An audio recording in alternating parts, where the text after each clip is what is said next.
This is the Catholic University of America in Northeast Washington, D.C.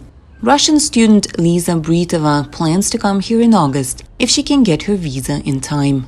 Right now, the U.S. consulate in Moscow is now issuing visas. Any visas at all, except for flight attendants who don't need an interview.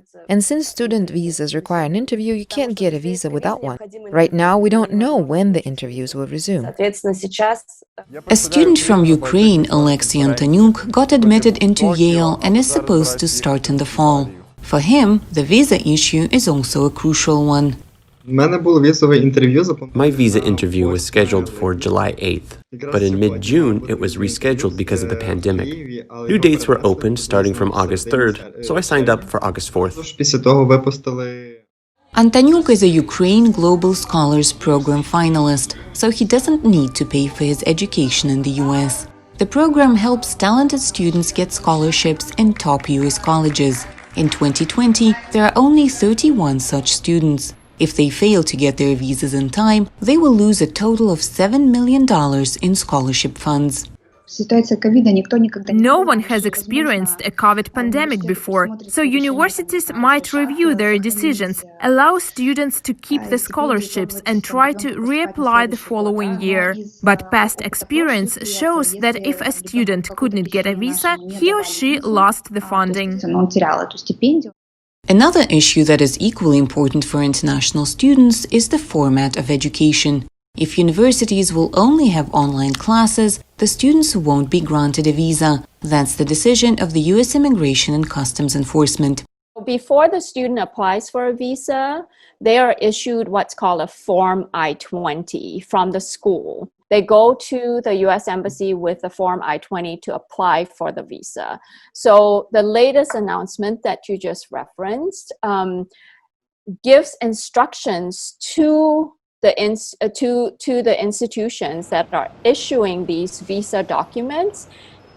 On the Form I-20 itself, that document, the school has to verify that they are in person, that there will be hybrid or in-person classes being offered. This decision also impacts the students with existing student visas. If their university switches fully to online education, they will have to leave the U.S.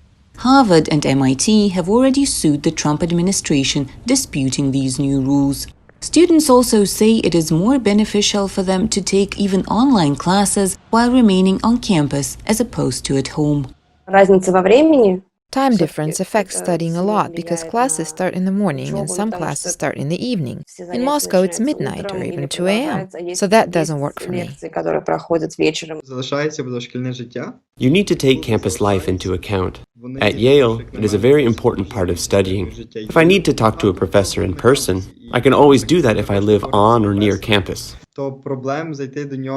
If you are waiting and you have the option to do online education, and if that works for you, if that's a modality of online education that works for you, I would encourage you to do that. And then when things open back up again, that'll be your opportunity to come here and experience it yourself. Universities say they're eager to see international students as much as they were a year ago. At the same time, they're perfecting their online programs, taking into account the fact that students can be in different parts of the world. So that way, if it's offered synchronously, then students can, of course, log in at the time of the lecture, or it might be where they're recording their lecture, post it on it's Canvas, so it's kind of the online tool for engagement.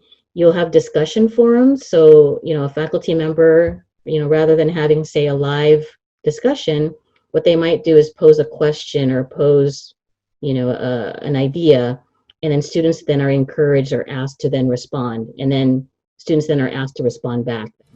Every year, the U.S. welcomes about 1 million international students. In the past, their contribution into the U.S. economy made up about $41 million. Falesia Bakalets in Washington, Anna Rice, VOA News.